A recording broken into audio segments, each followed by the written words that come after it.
अस्सलाम वालेकुम students, hopefully आप लोग सारे ठीक होंगे। और जैसा कि आप लोगों को पता है कि हम लोग ऑनलाइन लर्निंग कर रहे हैं, तो आज हमारा जो टॉपिक है दैट इज आइसोमेरिज्म। और उस आइसोमेरिज्म में भी हम एक स्पेसिफिक टॉपिक पढ़ेंगे क्योंकि आइसोमेरिज्म की मजीद टाइप्स आ जाती हैं। तो हम जो बेसिक टॉपिक हमारा जो आज का होगा वो होगा structural isomerism, that is the type of isomerism. तो स्ट्रक्चरल आइसोमेरिज्म को जानने से पहले हमें सबसे पहले ये जानना जरूरी होगा कि आइसोमेरिज्म क्या है, ताकि हम उस लिहाज से फिर स्ट्रक्चरल आइसोमेरिज्म को बड़ा अच्छी तरह से स्टडी कर सकें। तो आइसोमेरिज्म जो वर्ड है, इसी वर्ड की मदद से हम इसकी डेफिनेशन करने की कोशिश करते हैं कि ये वर्ड क्या है और इसकी डेफिनेशन क्या हो सकती है। तो देखिए यहाँ पे तीन वर्ड मुझे बड़े क्लियरली नजर आ रहे हैं। First one is iso, second one is mer and the third one is ism. Iso का मतलब क्या होता है? आइसो का मतलब होता है सेम, ठीक है जी। तो आइसो मीन सेम। एंड मर, मर का मतलब होता है यूनिट, ठीक है जी। आइसो मीन सेम एंड मर mean unit. And what is ism? Ism basically किसी भी मजहब के लिए यूज होता है, या ये हम किस सेंस में लेंगे इसको, एक फिनोमिना के लिए लेंगे, ठीक है, जिसको हम फॉलो करेंगे। तो ये जो इज्म होगा दैट इज फिनोमिना, ठीक है जी। तो यहां से हमें एक बड़ी क्लियर पिक्चर नजर आ रही है कि आइसोमेरिज्म की डेफिनेशन क्या हो सकती है। आइसोमेरिज्म की डेफिनेशन हम ये कर सकते हैं कि एक तो वर्ड यहाँ पे सेम आया हुआ है, यूनिट है और इज्म है। तो रिकॉल करें जरा इसकी डेफिनेशन क्या होगी। इसकी डेफिनेशन जो है वो देखिए, हमारे पास कोई भी अगर एक ऑर्गेनिक मॉलिक्यूल मौजूद है, एक हाइड्रोकार्बन हमारे पास मौजूद है, उस हाइड्रोकार्बन का अब देखिए दो तरह के फॉर्मूलाज हो सकते हैं। या तो केमिकल फॉर्मूला हम लिखेंगे और उसका स्ट्रक्चरल फॉर्मूला भी लिखेंगे, ठीक है। तो दो तरह के हमारे पास फॉर्मूलाज आ जाते हैं। लेकिन आइसोमेरिज्म में क्या होता है? आइसोमेरिज्म में हमारे पास केमिकल फॉर्मूलाज क्या होते हैं? सेम, ठीक है जी। तो केमिकल फॉर्मूला क्या, यहां पे क्या होगा? सेम होगा। लेकिन चेंज किसमें आएगा? चेंज आएगा उसके स्ट्रक्चरल फॉर्मूला, ठीक है जी। तो आइसोमेरिज्म क्या है? Isomerism is a phenomena. ये एक फिनोमेना है। मोस्टली स्टूडेंट्स क्या करते हैं, वो इसको मॉलिक्यूल लिख देते हैं। आइसोमर एक मॉलिक्यूल होता है, आइसोमेरिज्म मॉलिक्यूल नहीं है, ठीक है। तो स्टूडेंट्स क्या करते हैं, वो एक छोटी सी गलती यहाँ पे कर देते होते हैं कि वो आइसोमेरिज्म को मॉलिक्यूल लिख देते हैं। नहीं, आइसोमेरिज्म या आइसोमेरिज्म जिसे कहते हैं, ये एक फिनोमेना है जिसमें क्या होता है, जिसमें ये है कि ऑर्गेनिक मॉलिक्यूल या हाइड्रोकार्बन्स की बात करें तो वो एग्जिबिट करते हैं, क्या करते हैं वो, उनका केमिकल फॉर्मूला होगा सेम लेकिन उनका स्ट्रक्चरल फॉर्मूला डिफरेंट हो जाए, ठीक है। अब आइसोमेरिज्म की भी दो टाइप्स हैं। First one is structural isomerism and the second one is geometrical isomerism, या उसको हम सिस ट्रांस आइसोमेरिज्म कहते हैं। लेकिन वो हमारे आज के लेक्चर में नहीं है, हम उसको स्टडी नहीं करेंगे। हम सिर्फ और सिर्फ फोकस करेंगे फर्स्ट टाइप पे, दैट इज स्ट्रक्चरल आइसोमेरिज्म। ये स्ट्रक्चरल आइसोमेरिज्म क्या है, किसके लिए यूज होता है? वो कहता है ये सिर्फ और सिर्फ हाइड्रोकार्बन के लिए यूज नहीं होता। हाइड्रोकार्बन क्या है कि ऐसे कंपाउंड जो कि कार्बन और हाइड्रोजन उनके मेन मेन वहां पे एलिमेंट्स हों, कार्बन और हाइड्रोजन, को हाइड्रोकार्बन्स कहते हैं। तो ये सिर्फ और सिर्फ हाइड्रोकार्बन्स के लिए ही नहीं होते, बल्कि किसके लिए? तमाम ऑर्गेनिक कंपाउंड्स के लिए स्ट्रक्चरल आइसोमेरिज्म हो सकता है। तमाम ऑर्गेनिक कंपाउंड या उनके डेरिवेटिव यानी कि ऑर्गेनिक कंपाउंड और उनसे बनने वाले नेक्स्ट जो कंपाउंड होंगे वो स्ट्रक्चरल आइसोमेरिज्म का फिनोमेना शो करेंगे, ठीक है। ये क्यों होता है, किस वजह से होता है? It arises due to different arrangement of atom within the molecule। एक मॉलिक्यूल के अंदर जो एटम्स होंगे उन एटम की अरेंजमेंट चेंज होगी, ठीक है। तो अरेंजमेंट चेंज होने से क्या होगा? उनका स्ट्रक्चरल आइसोमेरिज्म बनेगा, ठीक है। स्ट्रक्चरल आइसोमेरिज्म का फिनोमेना वो अडॉप्ट करेंगे और उनके आइसोमर्स बनेंगे वहां पे। अब ये स्ट्रक्चरल आइसोमेरिज्म कितनी तरह के हो सकते हैं? तो ये 5 तरह के आइसोमर्स हो सकते हैं और 5 वेज में स्ट्रक्चरल आइसोमेरिज्म अडॉप्ट हो सकती है, या हम कह सकते हैं कि इसकी 5 टाइप्स हैं।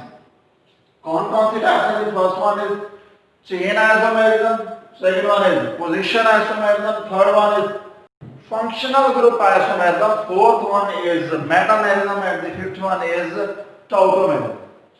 ठीक है, बड़े आसान है, इनके नामों से ही इनकी डेफिनेशन और एग्जांपल्स हो रही हैं, इसके लिए कोई घबराने की बात नहीं है, कोई मुश्किल काम नहीं है। ये चेन आइसोमेरिज्म की बात करें तो किस चीज का जिक्र है यहाँ पे? आइसोमर तो हम पढ़ चुके हैं कि आइसोमर बनेगा, लेकिन सिर्फ एडिशन किसका हुआ है? यहाँ पे चेन के वर्ड का एडिशन हुआ है, जिसका मतलब ये हुआ कि यहाँ पे चेन का कोई ना कोई रोल आएगा।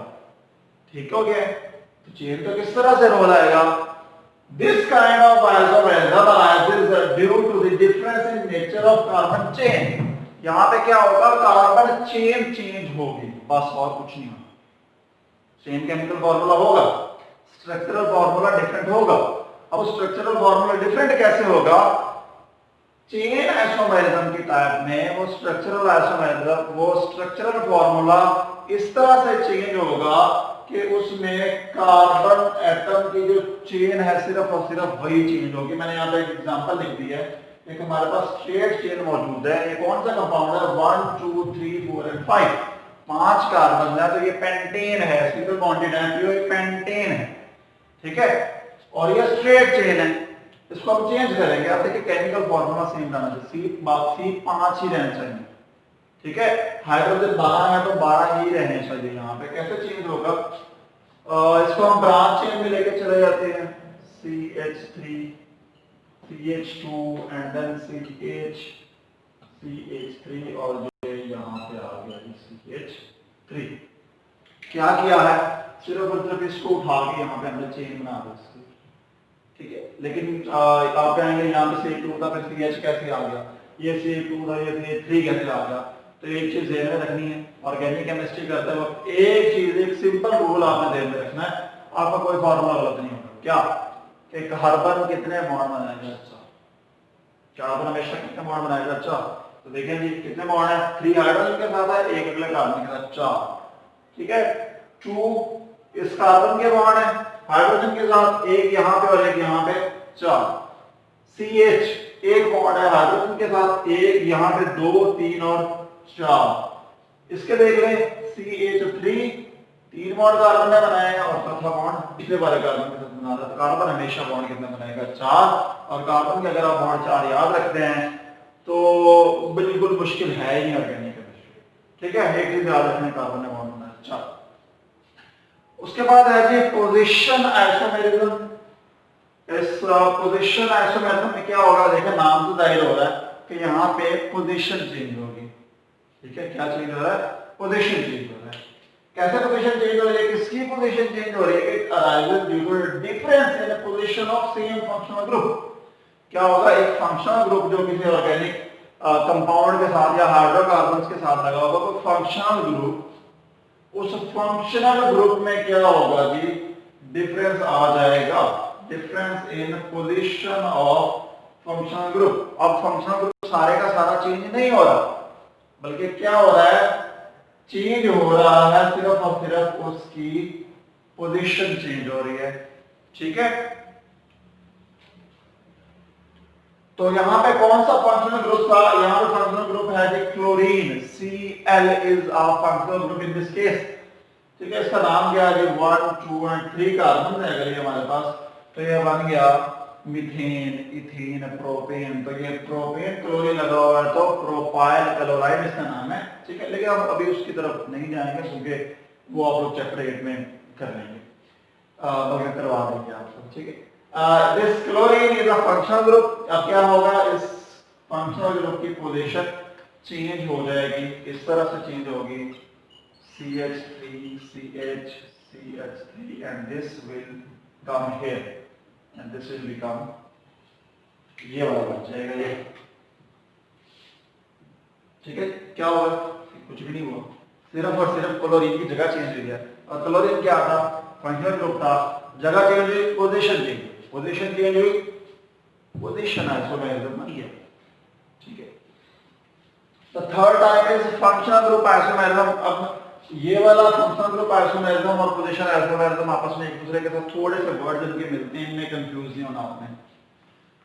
अब फंक्शनल ग्रुप आइसोमेरिज्म में क्या होगा? फंक्शनल ग्रुप आइसोमेरिज्म में एक ऐसा फिनोमेना है, ऑब्वियसली उसमें जो केमिकल फॉर्मूला है वो सेम रहेगा, ठीक है, जो हम एटम यूज कर रहे हैं वो सेम रहेंगे। स्ट्रक्चरल फॉर्मूला चेंज होगा। कैसे चेंज होगा? वो चेंज होगा जी on the basis of functional group, यानी कि ये फंक्शनल ग्रुप ही चेंज हो जाएगा। पोजीशन आइसोमेरिज्म में उसकी पोजीशन चेंज हुई थी, यहाँ पे सारे का सारा फंक्शनल ग्रुप ही चेंज हो जाएगा, ठीक है। और फिर हमारे पास यहाँ पे एक फॉर्मूला है C2H6O, ठीक है, मैंने उसको इस तरह से लिख दिया। ये क्या बन गया है? दिस इज ईथर, ठीक है। ये कौन सा है? ईथर। दरमियान में अगर O आ जाए और दोनों साइड्स पे R ग्रुप लगे हों तो ये क्या बन जाता है? Ether. This is the type of ether, ठीक है। तो ये बन गया डाई मिथाइल ईथर, यानी कि ईथर के दोनों साइडों पे मिथाइल ग्रुप लगा हुआ डाइमिथाइल ईथर। अब हमने यहाँ पे क्या करना है कि फंक्शनल ग्रुप ही चेंज हो जाएगा। यहाँ पे फंक्शनल ग्रुप ऑक्सीजन डिनोट कर रहा था ईथर ग्रुप को, ठीक है। अब सारे के सारा फंक्शनल ग्रुप ही चेंज हो जाएगा। किस तरह से? इस फॉर्मूले को फिर ध्यान में रखना आपने। ये बन गया जी CH3 CH2 एंड OH। गिने जी, कार्बन 2 ही है, हाइड्रोजन कितने हैं? 3 2 5, 5 और 1 6 जी 6। ऑक्सीजन 1 है तो ऑक्सीजन 1 ही रहा, मतलब के केमिकल फॉर्मूला हमारे पास बिल्कुल वही है, सिर्फ चेंज किया हुआ स्ट्रक्चरल फॉर्मूला। और उस स्ट्रक्चरल फॉर्मूला में पहले यहाँ पे ईथर ग्रुप था, अब आ गया है OH and OH is hydroxyl group, और ये हाइड्रोक्सिल ग्रुप्स अल्कोहल्स बनाते हैं, ठीक है। तो अब हमारे पास ये चेंज हो चुका है, सारे का सारा केमिकल चेंज हो चुका है। This kind of isomerism is called functional group isomerism, क्योंकि यहाँ पे फंक्शनल ग्रुप चेंज हो चुका है। इसका नाम क्या है? 1 and 2, दिस इज एथ and this is OH alcohol या ओल, तो ये एथानॉल बन जाएगा, ठीक है, या इथाइल अल्कोहल बन जाएगा, इसका नाम हो सकता है। मेटामेरिज्म, मेटामेरिज्म में क्या होता है? मेटामेरिज्म भी आइसोमेरिज्म की टाइप है, स्ट्रक्चरल आइसोमेरिज्म की टाइप है। यहाँ पे क्या होगा? यहाँ पे कार्बन एटम की डिस्ट्रीब्यूशन, देखिए एक फंक्शनल ग्रुप है ना, सपोज आया ना फंक्शनल ग्रुप, इस साइड में कार्बन है, यहाँ पे भी कार्बन है, सपोज यहाँ पे भी सेम कार्बन है, इधर भी सेम कार्बन है, I am the functional group, ठीक है। तो अगर तो ये इक्वल है तो हम इनको कहेंगे कि कार्बन एटम की इक्वल डिस्ट्रीब्यूशन है। बट अगर ये अनइक्वल हैं तो हम कहेंगे this is unequal distribution of carbon atom. लेकिन अगर फिर अनइक्वल होगी तो फिर ये टाइप बन जाएगी मेटामेरिज्म की। क्या लिखा है? Due to the unequal distribution of carbon atom on the either side of functional group, यानी कि फंक्शनल ग्रुप के दोनों साइड पे क्या होगा कि कार्बन एटम की डिस्ट्रीब्यूशन चेंज हो जाएगी, ठीक है। ये फंक्शनल ग्रुप है हमारे पास, देखें 1 2 कार्बन 1 और 2 कार्बन, दोनों साइड पे कितने कार्बन है? 2, that mean it is equal distribution. हमने क्या करना है? इसे अनइक्वल कर देना, यानी कि अगर 2 2 4 हम ऐसे कर देंगे 3 एक साइड पे हो जाएंगे और एक कार्बन एक साइड पे चला जाएगा, तो ये डिस्ट्रीब्यूशन बन जाएगी जी अनइक्वल डिस्ट्रीब्यूशन, कुछ इस तरह से, ठीक है। अब ये देखिए फंक्शनल ग्रुप सेम रहा, फंक्शनल ग्रुप सेम रहा, लेकिन क्या हो गया? उनकी जो डिस्ट्रीब्यूशन थी कार्बन एटम की वो चेंज होगी। पहले यहाँ पे 2 थे, इधर भी 2 कार्बन थे, अब इधर 1 कार्बन आ गया, इधर 3 कार्बन आ गया, that is unequal distribution of carbon atom, और ये बन जाता है मेटामेरिज्म।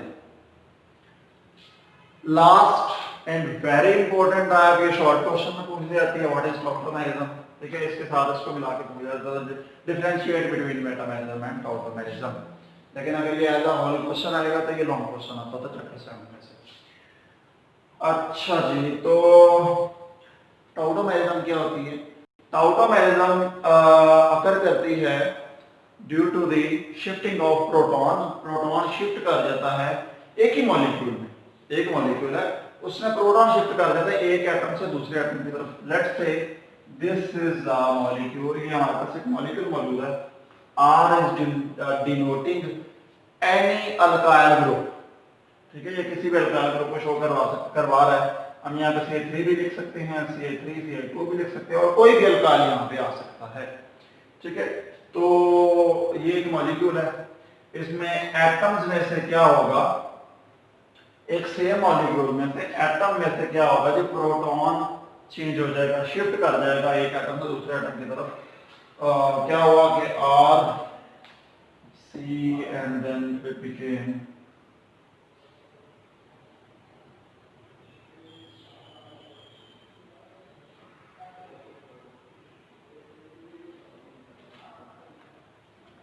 sorry, यहाँ पे this is COOH and this is NH2।